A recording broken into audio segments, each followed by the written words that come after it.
Hi guys, welcome back to my channel. My name is Bailey, and today we are doing all the books I've read in April, May, and June because I took a long pause from YouTube. So busy, had family coming in, I was also in a reading slump, which we hate. I have quite a few books here though, but there was never enough in a month where I felt like it was worth it to do an entire wrap up for the month. And I can show you the book that put me into a reading slump because it was so good. So yeah, let's get into the video. The first book I read in the month of April was Once Upon a Broken Heart by Stephanie Garber. I ended up rating this 4.5 stars. I absolutely love this. I love this more than I thought I was going to actually. This book is about Evangeline and Jax. Jax is the Prince of Hearts, and Evangeline, basically all she wants is love, happily ever after, all of that. But her sister ends up stealing her one true love. So Evangeline goes to the Prince of Hearts, who is Jax, and strikes up a deal with him to curse her sister's wedding. And this follows their adventures. There's other things in this book, but I feel like I can't give a lot of it away without spoiling.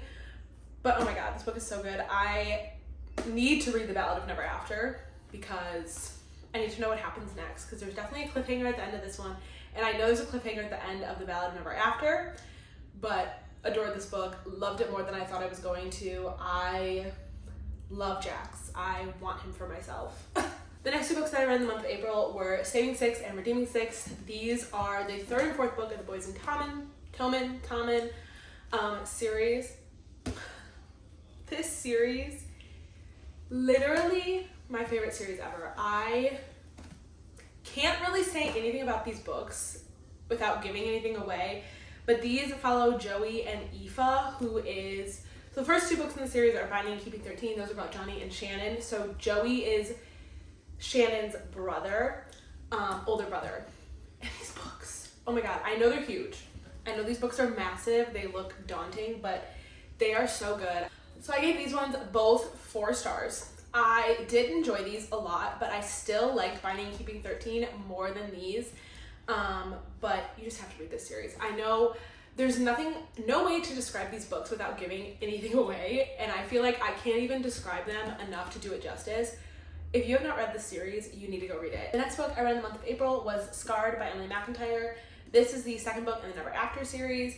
I didn't love this one. I gave it 3 stars. I just kind of got a little bored at some parts, but I love Emily McIntyre's writing, so I still enjoyed it, but I don't know, I think it was something with the royalty. I'm not a big royalty person. I don't love books that have to do with royalty and kings and queens. I just don't love that.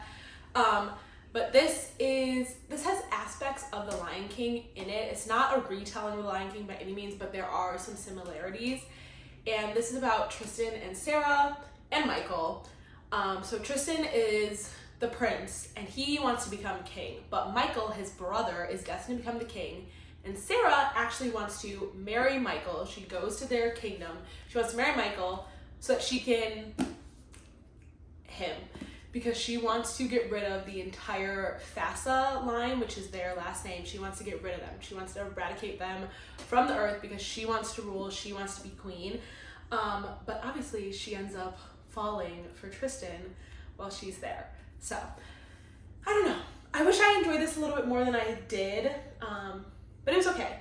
That's why I give it 3 stars. It was just okay. The next book I read in the month of April was The Friend Zone by Abby Jimenez.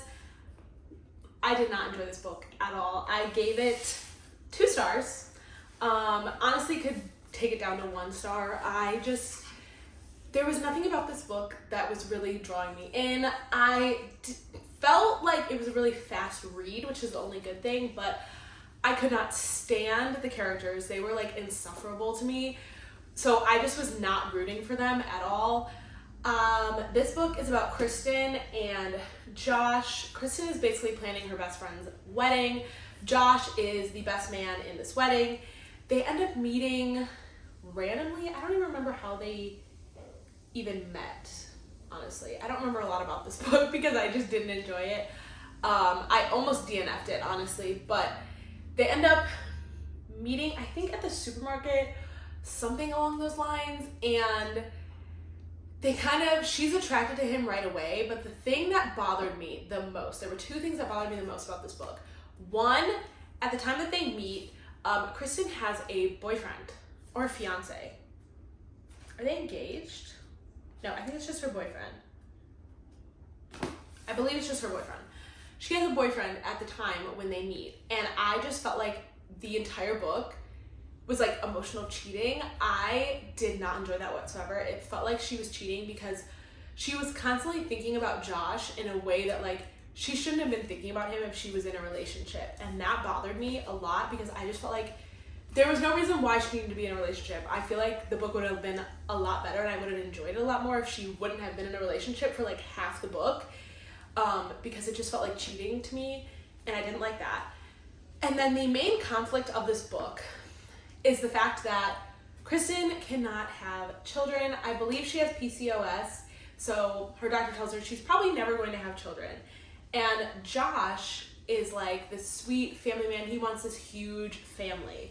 So instead of talking about it and communicating, the entire book is essentially miscommunication because Kristen never tells him that she can't have kids. She just keeps telling him, oh, we can't date. We can't do this. And it turns out, like, he didn't even care. So this book was a no for me. I honestly probably should have DNF'd it because it was not for me. I did not enjoy this. The next book I read in the month of April was Daughter of No Worlds by Carissa Broadbent. This is the first book in the War of Lost Hearts trilogy. I gave this 4 stars. It did get a little boring at parts for me just because there's a ton of world building in here. So I definitely think I'm gonna like the second one a lot more than this. Just based on how this one ends, and I'm excited to read the second one. I'm hoping that I can read it possibly this month.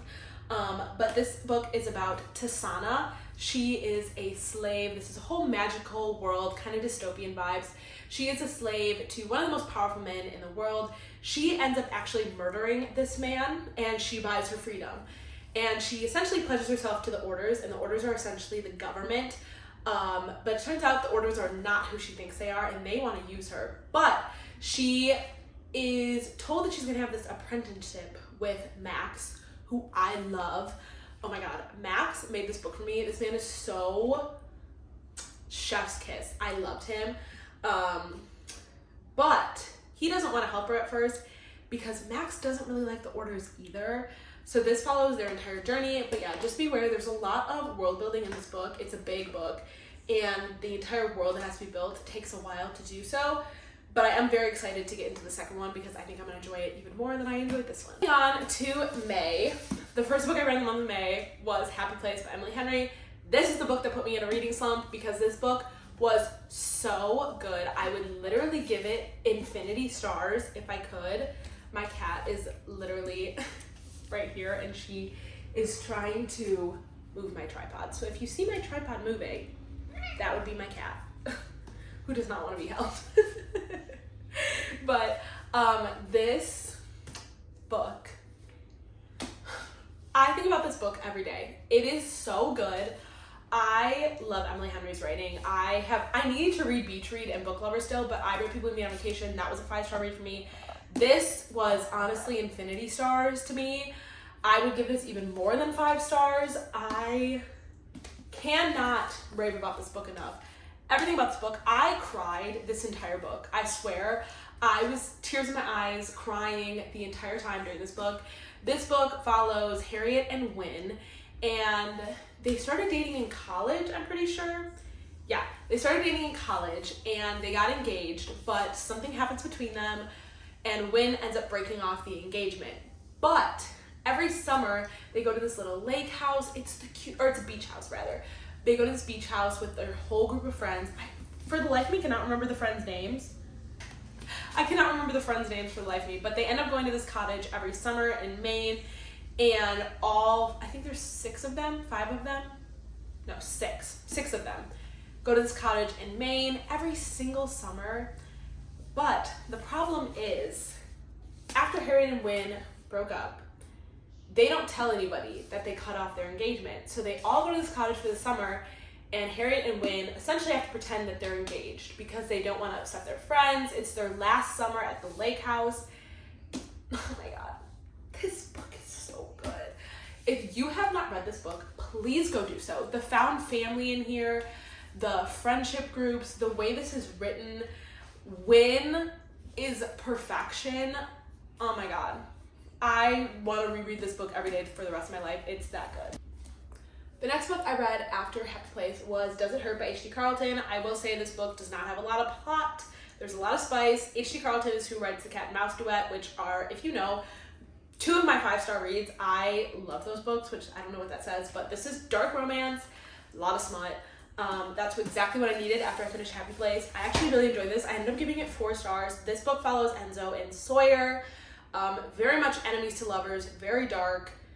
Check your trigger warnings before reading this because it's more of a thriller romance, which I actually really enjoyed the thriller behind this because Sawyer is on the run from the police. She actually, I can't say what she did. You find out in the book, but she committed a crime and she's on the run from the police. So she steals men's identities after she sleeps with them.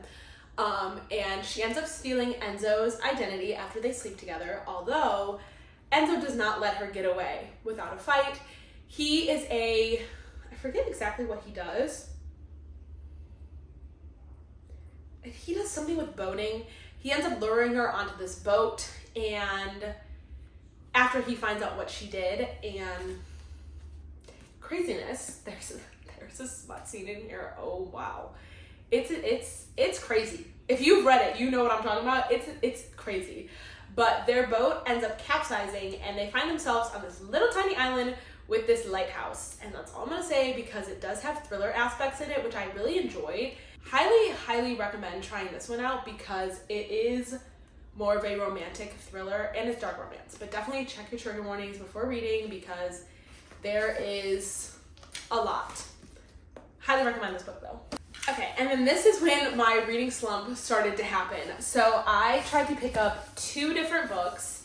I DNF'd both of these books, actually. I was not feeling either one. So the first book I tried to pick up was The Only Survivors by Megan Miranda. I saw a lot of things about this on TikTok, but I don't know if I just was not in the mood for this kind of book, but it felt like literally nothing was happening. I think I got to page 145. Yeah, 145, and I felt like nothing had happened. Like the slowest of slow burn thrillers. I might give this another chance at some point, just because I did see pretty good things about this, but I was just not in the mood for this. It was not fast-paced enough for me. It's set in the Outer Banks, which is why I was initially intrigued about it. It's about a group of teenagers. So 10 years earlier to when this book is set, there was an accident that took place in the Tennessee Ravine on a school trip, 2 school buses. Only 9 people survived, which is why it's called The Only Survivors. And every year they go to this house in the Outer Banks to kind of commemorate the trip, commemorate and remember that night. And they want to make sure that everybody is safe because a year after that tragedy happens, one of them commits, I'm not gonna say the word, but yeah, so they come together every year to make sure that nothing happens between them, and that's really all I can say. I honestly just felt like there was nothing happening in this book. Like, I read 145 pages and I was like, nothing has happened. Like, I don't know. So this was a DNF for me, and then I also tried to start Court of the Vampire Queen by Katie Robert, and I normally am a Katie Robert stan. I think I read quite a bit of this, if I'm being honest. I think I read till page, let me see. So this book is actually 3 books in one. It used to be 3 different books and then it was combined into this book. So I read The Heir and the Sacrifice, which is the first and second book in here, and then I DNF'd before I got to the third. This book, I felt like nothing was happening. I think I read like 300 and something pages and I just was not feeling it, honestly. I don't know. I normally am a Katie Roberts stan, but this was just not doing it for me. I just felt like all that was happening was smut. This is a Why Choose Reverse Harem book, but yeah, I don't know. This didn't do it for me either. So I obviously didn't give these ratings because I didn't finish them, but this was not it for me either. I did not enjoy this I don't know. I just felt like nothing was happening. Very boring to me.